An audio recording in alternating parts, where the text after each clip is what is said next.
Para poder analizar este contexto estamos junto al biólogo, ambientalista y además titular de la FUNAM, Raúl Montenegro. Raúl, ¿cómo le va? Muy buenas tardes, de Telediario Federal, los saludamos. ¿Qué tal? Buenas tardes, es un gusto realmente.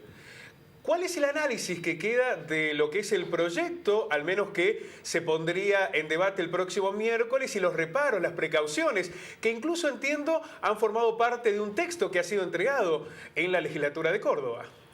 Bueno, yo creo que de alguna forma se está repitiendo lo que pasó con el proyecto de ley de bosques nativos, ¿no? Es decir, es un proyecto de ley evidentemente improvisado, sin mucha base técnica, no ha habido un proceso participativo, y de hecho en su versión tal cual fue presentado originalmente, representa o agrega incluso más riesgos a la situación de los ambientes nativos, ¿no? Porque al habilitar sobre todo la utilización de especies exóticas, recordemos que en Córdoba hay 34 especies de leñosas exóticas que representan una amenaza para los pocos remanentes de ambiente nativo. Decía, el proyecto podría agregar más riesgos que beneficios. No es tan simple esto de que se plante una determinada superficie en cada predio. ¿Han sido consultados los ambientalistas, las organizaciones sociales ligadas, por ejemplo, con el debate de la ley de bosques a esta discusión? Porque aparecen aspectos que son muy técnicos, por ejemplo, el tipo de arbustos que deberían ser contemplados. Desde ya que no ha habido precisamente, primero no ha habido un buen sistema de consulta, no ha habido un proceso participativo, y después el texto de la ley muestra unos vacíos técnicos muy grandes. Por ejemplo, en las partes de definiciones habla de enriquecimiento del bosque nativo, en donde supuestamente si hay un remanente de bosque nativo con baja densidad de árboles, se le podrían plantar, por ejemplo, individuos de especies que eventualmente podrían llegar a ser hasta incluso exóticas. O sea, la confusión que tienen las definiciones son increíbles. Además, está claro que el gobierno de Córdoba no tiene una idea muy clara de qué es lo que se busca para lograr recuperar los bosques nativos, por ejemplo, que hay en estos predios productivos. Por ejemplo, todo lo que se llama la ecasucesión, como el propio remanente de bosque nativo se va rearmando, o la utilización de clausuras para evitar que grandes herbívoros reduzcan aún más la diversidad. Todo esto no figura, por ejemplo, en el proyecto de ley, ¿no?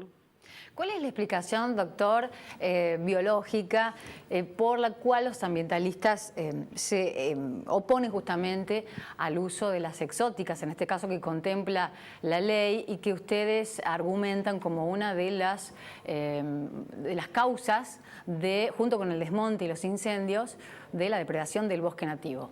Bueno, justamente allí está un poco la respuesta, ¿no? Y mezclado con lo que decíamos antes, al no haber este basamento técnico, al no saberse exactamente cuál es la zonificación de la provincia en zonas rojas, amarillas y verdes, recordemos que esta ley no tiene mucho sentido que sea aprobada antes de que esté aprobada la ley de bosque nativo. Al no tenerse ese balance real, y al ser las exóticas un factor de riesgo, pensemos que en este momento, cito el caso de Siempre Verde, cito el caso de Grateus, son formas que realmente están impidiendo en muchos casos que haya una suerte de rearmado del bosque por el bosque mismo. Entonces, esto es uno de los elementos que podría ser agravado. La ley incluso es muy interesante, o sea, más allá de que biológicamente es bastante fácil explicar cómo una provincia en donde queda menos del 3% de bosque nativo, cualquier juego con especies exóticas, pensemos esta idea realmente, un dislate de introducir este árbol, esta leñosa china, Kira, por ejemplo, decía que frente a toda esta situación, el proyecto de ley no analiza en ninguna parte qué hacer precisamente con las exóticas que forman estructuras boscosas que atentan, por ejemplo, contra el bosque nativo. Eso ni siquiera se les ocurrió a los redactores de la ley que debía ser analizado, ¿no? Doctor, ¿cuánto se podría llegar a recuperar, más allá de la discusión de la tipología de la forestación, de lo que se ha perdido del bosque nativo a partir de lo que son las prácticas agrícolas y la estructura comercial y hasta de las decisiones políticas? ¿Cuánto se podría llegar a recuperar del bosque nativo a partir de una ley como esta? Bueno, me parece muy interesante la pregunta, porque en realidad las cifras manejadas por el gobierno de Córdoba son irrisorias. O sea, pensemos que cuando estamos hablando de presencia de árboles en una hectárea, en un proceso de plantación, podemos hablar de unos 2.000 ejemplares por hectárea. En el caso del gobierno de Córdoba, está planteando 30 millones de árboles. Quiero aclarar de que si nosotros tomáramos las 150.000 hectáreas sobre las cuales se quiere intervenir en 10 años, harían falta 300 millones de árboles. O sea, ya desde el vamos esa cantidad es ridículamente pequeña. Pero además otra cosa que no se ha considerado es que dada la mortandad que tienen los árboles, prácticamente se reduciría en un tercio, con lo cual al cabo de esos 10 años solamente habría, en el mejor de los casos, y sí soy bastante optimista en esto, 20 millones de árboles plantados. O sea, no hay ninguna relación entre la magnitud de lo que pretende este proyecto con lo que se ha destruido y con lo que se está destruyendo. Pensemos que ha habido momento, el caso del 94, en que un incendio de la provincia de Córdoba sobre bosques y otros ambientes nativos y no nativos, llegó a quemar más de 200.000 hectáreas en un solo año, ¿no? Entonces, me parece que son dos cosas distintas. Uno es la ley que abre una puerta peligrosísima por la improvisación con que está hecha, y la otra es que las cifras manejadas por la provincia son irrelevantes.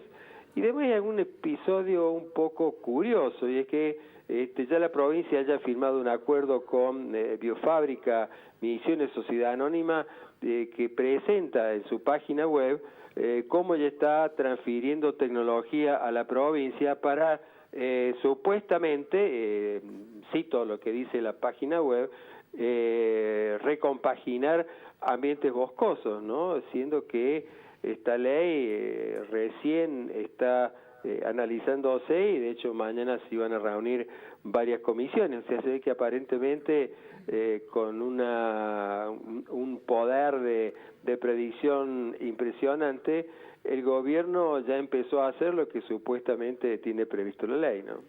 Justamente de eso hablábamos recién cuando le íbamos a preguntar si está prevista alguna actividad para el próximo miércoles, cuando presuntamente ya se apruebe esta ley, Raúl.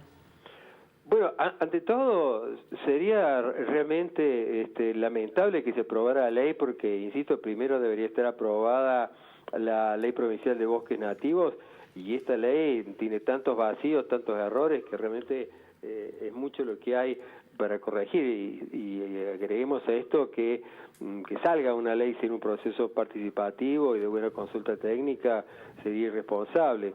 Yo lo que preveo es que si se sigue con la misma tónica que ha tenido hasta ahora la legislatura de aprobar normas, aunque sean mediocres, lo más posible es que esto genere presentaciones judiciales. Es decir, son tan burdos los vacíos que tiene esta norma que lo más probable es que se judicialice. O sea, caemos en la misma torpeza que se ha desplegado para todo lo que es la ley de protección del bosque nativo.